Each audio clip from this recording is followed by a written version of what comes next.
Listos para una inmersión profunda.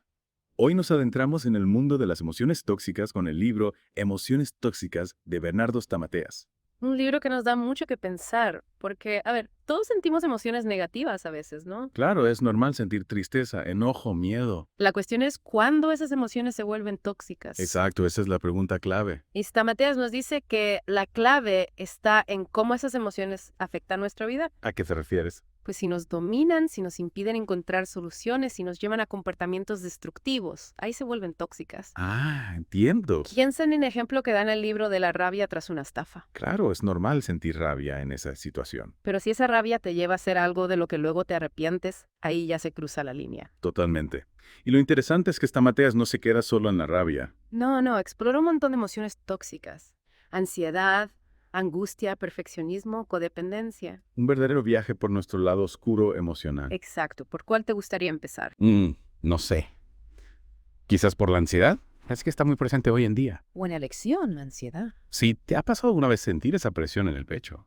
Esos pensamientos que van a 1000 por hora. Sí, claro, la dificultad para concentrarte. Uf, es horrible. Y Stamateas nos advierte de que si no la controlamos, la ansiedad puede llevarnos a hábitos poco saludables. ¿Amo cuáles? Comer en exceso, por ejemplo, o incluso automedicarse. Es cierto. Yo he sentido esa presión en el pecho y no es nada agradable.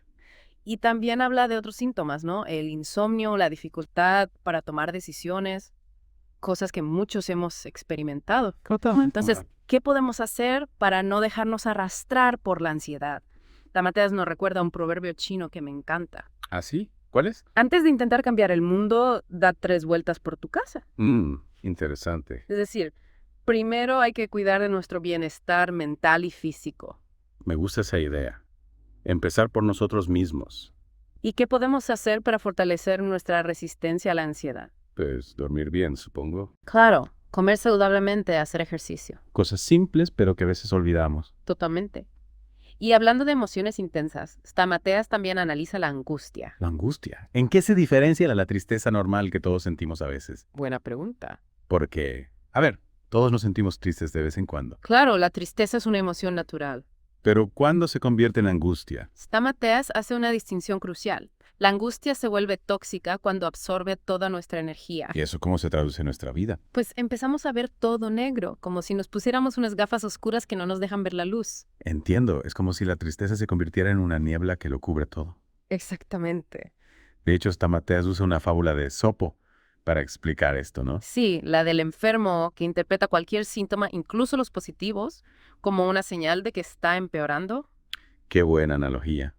Porque cuando la angustia nos domina, podemos caer en ese mismo patrón. Sí, nos enfocamos solo en lo negativo y perdemos de vista cualquier atisbo de esperanza. Es como si nos convenciéramos de que todo va a salir mal. Exactamente. ¿Y cómo podemos evitar caer en esa trampa? No se trata de negar la tristeza o el dolor, sino de aprender a gestionarlos. ¿A qué te refieres? Recordar que somos capaces de superar los momentos difíciles, aprender de ellos y salir fortalecidos. Claro, buscar apoyo en personas de confianza, hablar de cómo nos sentimos, cultivar la esperanza.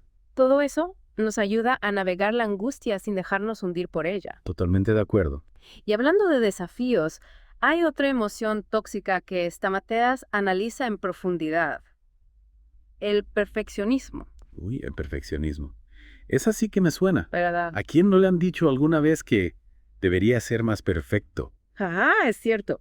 ¿Y qué dice esta Matea sobre las raíces del perfeccionismo? Nos invita a reflexionar sobre nuestras experiencias de la infancia. De la infancia. Muchas veces el perfeccionismo surge de la presión de padres exigentes o críticos. Ah, ya veo. Crecemos con la idea que nunca somos lo suficientemente buenos. Es cierto, esa presión por ser perfectos, por no cometer errores, puede marcarnos profundamente. Y el libro nos advierte sobre las consecuencias: procrastinación, estrés, relaciones dañadas. Una verdadera trampa. Una trampa en la que caemos fácilmente buscando la aprobación externa a costa de nuestro propio bienestar.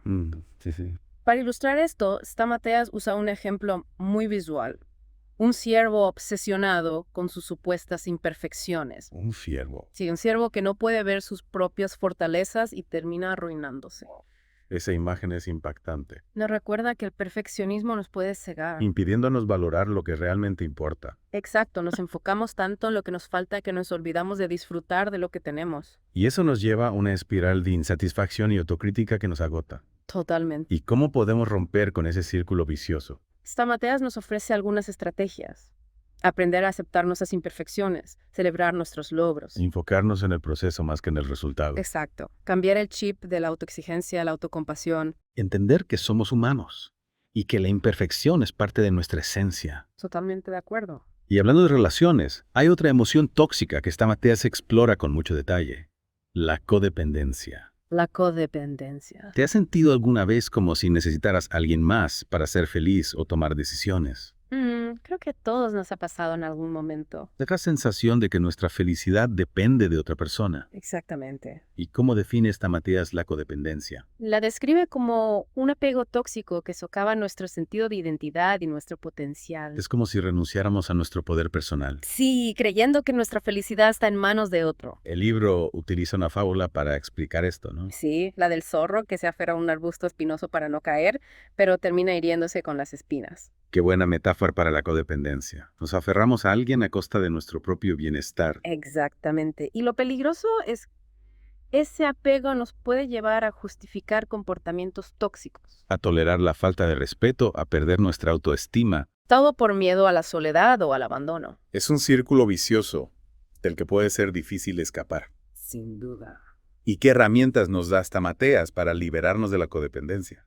Aprender a ser independientes emocionalmente, cultivar nuestra autoestima. Construir relaciones basadas en el respeto mutuo y no en la dependencia. Un camino de autodescubrimiento. Al final, la libertad emocional es la base para construir relaciones sanas y vivir una vida plena y auténtica. Totalmente de acuerdo. Y además de estas emociones que hemos explorado, Stamateas también analiza otras Sí. que pueden volverse tóxicas si no se gestionan adecuadamente. La ira, la envidia, el miedo, la vergüenza. Un verdadero abanico de emociones. Y lo que me gusta del libro es que nos muestra ejemplos concretos de cómo se manifiestan en la vida real. Por ejemplo, Por ejemplo, en el caso de la ira, habla de la furia al volante, de la irritación ante pequeñas molestias. claro. O en el caso de la envidia, de ese resentimiento hacia el éxito ajeno, de desear que a otros les vaya mal. Emociones que lamentablemente todos hemos sentido en alguna ocasión. Y en cuanto al miedo, Stamateas se centra en esos temores irracionales que nos paralizan. Que nos impiden perseguir nuestros sueños, que nos limitan en el día a día. Exactamente. Y la vergüenza, esa emoción tan dolorosa que nos hace sentir inadecuados, inferiores. Avergonzados de nosotros mismos. Es un panorama amplio, ¿verdad? Ah, Pero la buena noticia es que Stamateas no nos deja solo con el diagnóstico. no, nos ofrece estrategias para superar estas emociones tóxicas, para transformarlas en oportunidades de crecimiento. Me alegra escuchar eso. Y aquí la autoconciencia es fundamental. ¿En qué sentido? Reconocer nuestras emociones, entender de dónde vienen, identificar nuestros patrones de comportamiento. Ese es el primer paso hacia el cambio. Conocerse a sí mismo es la clave. Y a partir de ahí, ¿qué otras herramientas nos propone Stamateas? Nos habla de la comunicación asertiva, el establecimiento de límites saludables, el desafío de los pensamientos negativos. Herramientas para tomar las riendas de nuestra vida emocional. Y por supuesto no podemos olvidar el poder de cultivar emociones positivas. Exacto, la gratitud, la alegría, la esperanza. Sí. Son como antídotos contra la toxicidad emocional. Un antídoto que todos tenemos a nuestro alcance. Porque al final, la capacidad de elegir cómo respondemos a nuestras emociones está en nuestras manos. Transformarlas en fuerzas positivas. Totalmente de acuerdo. Emociones tóxicas nos ofrece un mapa, una brújula y una caja de herramientas para emprender ese viaje hacia nuestro bienestar emocional. Un viaje fascinante que vale la pena emprender. ¿Y qué nos espera en la próxima etapa de este viaje? En la segunda parte, profundizaremos en las estrategias específicas que Stamateas nos propone para superar cada una de esas emociones tóxicas. No me la pierdo. Seguimos explorando el mundo de las emociones tóxicas con Emociones Tóxicas de Bernardo Stamateas. Sí, ya vimos el panorama general, ahora vamos a lo práctico. ¿Cómo podemos superar estas emociones que nos limitan? Exacto, porque Stamateas no nos deja solo con el diagnóstico, nos equipa con herramientas. Para liberarnos. Me encanta esa idea, pasar a la acción. ¿Por dónde empezamos? En la primera parte hablamos de la autoconciencia. ¿Verdad? Dijimos que era un paso clave. Pero, ¿qué significa eso en la práctica? Buena pregunta, porque suena un poco abstracto. Pues imagina que enciendes una luz en tu interior. Una luz. Sí, para ver con claridad qué está pasando. Entiendo. Se trata de prestar atención a tus emociones. A ver. Entender qué las desencadena, cómo se manifiestan en tu cuerpo, en tus pensamientos. Es como si tuviéramos que convertirnos en detectives en nuestras propias emociones. Exacto. Y una herramienta muy útil que propone Stamateas es llevar un registro escrito de tus emociones. Un diario emocional. Sí. Anotar qué sientes, cuándo, en qué situaciones. ¿Y eso cómo nos ayuda? Te permite detectar patrones. Quizás te das cuenta de que la ansiedad siempre aparece en ciertos contextos. O que hay pensamientos recurrentes que la alimentan. Es información valiosa para empezar a gestionar la emoción de forma más efectiva. Ya veo, conocer al enemigo para poder vencerlo. Exactamente. Y una vez que identificas la emoción tóxica y sus detonantes, ¿Qué hacemos? podemos empezar a aplicar estrategias específicas. ¿Cómo cuáles? Por ejemplo, la comunicación asertiva es fundamental para poner límites, Los límites. expresar tus necesidades y evitar que otros se aprovechen de tu vulnerabilidad. Claro, a veces nos cuesta decir no, O expresar lo que realmente sentimos. por miedo a las consecuencias. ¿Qué consejos nos da Stamateas para comunicarnos de forma asertiva? A ver. Ser claros, directos y respetuosos al mismo tiempo. No es fácil encontrar ese equilibrio. No, pero se trata de defender tus derechos sin agredir. Y sin callarte por miedo. Exacto, encontrar un punto medio. Es un arte, sin duda. Y hablando de límites, Stamateas también destaca la importancia de establecer límites saludables. Límites hacia afuera, ¿no? Sí, aprender a decir no cuando es necesario proteger tu espacio personal. No dejarnos arrastrar por las demandas de los demás. Poner límites es un acto de amor propio. Totalmente de acuerdo. Te permite cuidar de ti mismo, de tu energía, de tu bienestar emocional. Sin duda. Y no solo se trata de poner límites hacia afuera, sino también hacia adentro. Hacia adentro. Aprender a desafiar tus propios pensamientos negativos. Esa vocecita interna que nos critica y nos limita. Exacto. Esa vocecita puede ser muy cruel a veces. ¿Y cómo la silenciamos? Bueno, no se trata de silenciarla por completo, sino de hacerla más amable. ¿Cómo? Stamateas nos invita a cuestionar la validez de esos pensamientos. ¿A qué te refieres? Preguntarte, ¿es realmente cierto esto que estoy pensando? ¿Qué pruebas tengo para pensar así? Hay otras formas de interpretar la situación. Es como si tuviéramos que convertirnos en abogados de nosotros mismos. Exacto. Defendiendo nuestro derecho a ser felices. Reprogramar nuestra mente. Cambiar el disco de la negatividad por uno de autocompasión, de aliento, de confianza en nosotros mismos. Y hablando de emociones positivas, Stamateas también nos anima a cultivarlas, ¿verdad? Por supuesto. La gratitud, la alegría, la esperanza. Son como vitaminas para el alma. Que nos fortalecen y nos ayudan a contrarrestar el veneno de la toxicidad. Me encanta esa imagen. Vitaminas para el alma. ¿Cómo podemos incorporar más de estas vitaminas a nuestra vida diaria? Buena pregunta, porque a veces no sabemos ni por dónde empezar. Cada persona tiene su propia receta. Su propia receta. Para algunos puede ser pasar tiempo en la naturaleza. Para otros, conectar con amigos, practicar alguna actividad creativa. Lo importante es encontrar aquello que te llena de energía y te hace sentir bien. Darnos permiso para disfrutar. Y hablando de recetas, ¿qué estrategias específicas nos ofreces Stamateas para cada emoción tóxica? Me interesa especialmente lo que dices sobre la ansiedad. Para la ansiedad propone técnicas de relajación como ejercicios de respiración profunda, Respiración profunda, sí, he oído hablar de eso. meditación, mindfulness. Mindfulness, ¿eso qué es? Es la capacidad de prestar atención al momento presente sin juzgarlo. Lo entiendo muy bien. Imagina que estás tan atrapado en tus pensamientos que te olvidas de respirar. Sí, me ha pasado. El mindfulness te ayuda a reconectar con tu cuerpo, a prestar atención a tu respiración, a las sensaciones del presente. Es como pulsar el botón de pausa en la mente. Exacto. Le das un respiro a tu mente. Interesante. Y para la angustia, ¿qué estrategias nos recomienda? Porque la angustia es una emoción muy dolorosa, Sí, y a veces nos sentimos atrapados en ella. como si no hubiera salida, Stamateas nos anima a expresar nuestras emociones, a buscar apoyo. a no quedarnos rumiando solos con nuestro dolor. Exacto. A hablar con personas de confianza, compartir nuestro dolor, recibir consuelo. A veces solo necesitamos sentir que no estamos solos. Y también es importante enfocarse en las cosas que sí podemos controlar. ¿A qué te refieres? ¿Hay algo que podamos hacer para mejorar la situación? ¿Hay alguna actividad que nos ayude a sentirnos mejor? Pasar tiempo en la naturaleza, hacer ejercicio, practicar algún hobby. Conectar con personas que nos inspiran. Todo eso puede ayudarnos a recuperar la energía. Sin duda. Y también es importante desafiar los pensamientos negativos que alimentan la angustia. Esos pensamientos que nos hacen creer que todo está mal. Es realmente cierto eso. ¿Hay alguna evidencia que contradiga esa creencia? ¿Hay alguna otra forma de interpretar la situación? La angustia puede distorsionar nuestra visión de la realidad. Nos hace ver todo negro. Es importante cuestionar esos pensamientos y buscar una perspectiva más equilibrada. Totalmente de acuerdo. Y por último, hablemos del perfeccionismo. El perfeccionismo. Una trampa en la que muchos caemos. Exigirnos demasiado, criticarnos constantemente, sentirnos insatisfechos. A pesar de nuestros logros. El perfeccionismo nos roba la alegría. ¿Cómo podemos liberarnos de esa presión constante? Esa es la pregunta clave.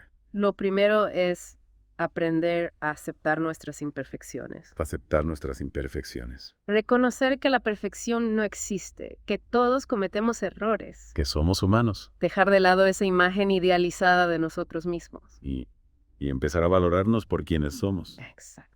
Y una vez que aceptamos nuestras imperfecciones, ¿Qué hacemos? es importante celebrar nuestros logros, por pequeños que sean. Reconocer nuestros avances, nuestros esfuerzos. En lugar de enfocarnos solo en lo que nos falta, Aprender a disfrutar del camino. y del proceso, del aprendizaje. Y dejar de compararnos con los demás. Cada uno tiene su propio ritmo, su propio camino. ¿Algún consejo final para combatir el perfeccionismo? Ser más compasivos con nosotros mismos. Compasivos. Tratarnos con amabilidad, perdonarnos los errores, reconocer nuestros esfuerzos. La autocompasión es un antídoto poderoso contra la autocrítica. Sin duda. Ya exploramos las emociones tóxicas y las herramientas que nos propone Stamateas para superarlas. Pero ahora, aterricemos todo esto en la vida real. Claro, ¿cómo podemos aplicar estas estrategias en nuestro día a día? Exacto, porque a veces la teoría suena muy bien. Pero luego nos cuesta llevarla a la práctica. Justo. ¿Tienes algún ejemplo concreto? Claro, imaginemos a una persona que se siente atrapada por la ansiedad. Su mente está llena de preocupaciones, no puede dormir bien, se siente abrumada. Esa sensación de ansiedad es algo que muchos conocemos de primera mano. ¿Verdad? Es muy común hoy en día. Totalmente. ¿Qué herramientas concretas podría usar esta persona? Lo primero, recordar la importancia de la autoconciencia. Llevar ese registro escrito que mencionamos antes, ¿Para qué? para identificar qué situaciones disparan la ansiedad, qué pensamientos la alimentan, qué sensaciones físicas experimenta. Es como si fuera un detective que investiga su propio caso. Exacto. Esa información le permite empezar a comprender la raíz de su ansiedad. Y una vez que conoce al enemigo, ¿qué puede hacer? Puede empezar a usar estrategias específicas. Por ejemplo, Stamateas recomienda técnicas de relajación, ¿Cómo cuáles? ejercicios de respiración profunda, meditación, mindfulness. ¿Cómo funciona eso en la práctica? ¿Cómo puede el mindfulness ayudar a alguien que se siente ansioso? Imagina que estás tan atrapado en tus pensamientos que te olvidas de respirar. Sí me ha pasado. El mindfulness te ayuda a reconectar con tu cuerpo, a prestar atención a tu respiración, a las sensaciones físicas del momento presente. Es como si pulsaras el botón de pausa en tu mente. Interesante. Es como si le diéramos un respiro a nuestra mente. Exactamente. Y aparte de estas técnicas, ¿qué más podemos hacer? Es importante aprender a desafiar los pensamientos ansiosos. Preguntarnos, ¿son realistas estas preocupaciones? ¿Qué pruebas tengo para pensar que va a ocurrir lo peor? Hay otras formas de interpretar la situación. A veces la ansiedad nos hace ver todo negro, como si lleváramos unas gafas oscuras. Sí, es importante quitarnos esas gafas y ver la situación con más objetividad. Totalmente. Y si la ansiedad está relacionada con una situación interpersonal, la comunicación asertiva es fundamental. Aprender a expresar nuestras necesidades, a poner límites, a pedir ayuda. La comunicación es clave para cualquier relación. Nos permite liberar tensiones, compartir nuestras preocupaciones, buscar apoyo. Exactamente. Y hablando de otras emociones, ¿qué pasa con alguien que se siente atrapado en la angustia, en la tristeza, en la sensación de que nada tiene sentido? Esa es una situación muy difícil. Sin duda, en ese caso es fundamental que la persona se permita sentir su dolor. No se trata de reprimir las emociones, sino de darles espacio, de escucharlas, de comprenderlas. A veces necesitamos llorar, desahogarnos, de Sí. expresar nuestro dolor. Exacto. Esconder las emociones bajo la alfombra solo las hace más grandes. Totalmente. Y una vez que las hemos expresado, es importante buscar apoyo. Apoyo. Hablar con personas de confianza, compartir nuestro dolor, recibir consuelo y comprensión. A veces solo necesitamos sentir que no estamos solos, que alguien nos escucha y nos comprende. Exacto. ¿Y qué más podemos hacer para salir de ese pozo de angustia? Buena pregunta, porque a veces nos sentimos atrapados. Es importante enfocarse en las cosas que sí podemos controlar. ¿A qué te refieres? ¿Hay algo que podamos hacer para mejorar la situación? ¿Hay alguna actividad que nos ayude a sentirnos mejor? Pasar tiempo en la naturaleza, hacer ejercicio, practicar algún hobby, conectar con personas que nos inspiran. Todo eso puede ayudarnos a recuperar la energía. Sin duda. Y también es importante desafiar los pensamientos negativos que alimentan la angustia. Es realmente cierto que todo está mal. ¿Hay alguna evidencia que contradiga esa creencia? ¿Hay alguna otra forma de interpretar la situación? La angustia puede distorsionar nuestra visión de la realidad, haciéndonos creer que todo es negativo. Es importante cuestionar esos pensamientos y buscar una perspectiva más equilibrada. Totalmente de acuerdo. Y por último, imaginemos a una persona que se siente atrapada en la trampa del perfeccionismo. Se exige demasiado a sí misma, se critica constantemente, se siente insatisfecha a pesar de sus logros. El perfeccionismo puede ser un enemigo silencioso que nos roba la alegría. ¿Cómo podemos liberarnos de esa presión constante? Lo primero es aprender a aceptar nuestras imperfecciones. Reconocer que la perfección no existe, que todos cometemos errores, que somos humanos. Es importante dejar de lado esa imagen idealizada de nosotros mismos y empezar a valorarnos por quienes somos. Qué liberador es darnos permiso para ser imperfectos. Y una vez que aceptamos nuestras imperfecciones, ¿qué más podemos hacer? Es importante celebrar nuestros logros, por pequeños que sean. Reconocer nuestros avances, nuestros esfuerzos, nuestros éxitos, en lugar de enfocarnos solo en lo que nos falta. Aprender a disfrutar del camino, del proceso del aprendizaje. Exacto. Y dejar de compararnos con los demás. Cada Uno tiene su propio ritmo y su propio camino. Totalmente de acuerdo. ¿Algún consejo final para combatir el perfeccionismo? Ser más compasivos con nosotros mismos. Tratarnos con amabilidad, perdonarnos los errores, reconocer nuestros esfuerzos. La autocompasión es un antídoto poderoso contra la autocrítica. Qué importante es ser nuestro mejor amigo. Y con estos ejemplos hemos visto cómo las herramientas que nos ofrece Stamateas en emociones tóxicas se pueden aplicar en la vida real. Para transformar nuestra experiencia emocional y construir una vida más sana y plena. Efectivamente. El libro nos invita a tomar las riendas de nuestra vida emocional, a convertirnos en protagonistas de nuestro propio bienestar. Y para aquellos que quieran profundizar en este tema y seguir explorando este camino, les recordamos que pueden unirse al grupo de Telegram Cursos Virtuales Online de Eduardo Vargas. Encontrarás el enlace en la descripción de este episodio. Una excelente oportunidad para seguir aprendiendo y creciendo. Y con esto, llegamos al final de nuestra inmersión en el mundo de las emociones tóxicas. Esperamos que este viaje te haya brindado herramientas valiosas para comprender y gestionar tus emociones, liberarte de su influencia negativa y construir una vida más plena y auténtica. Recuerda, la inteligencia emocional es una habilidad que se puede aprender y desarrollar. No dudes en poner en práctica estas herramientas y seguir explorando el fascinante mundo de las emociones. Hasta la próxima.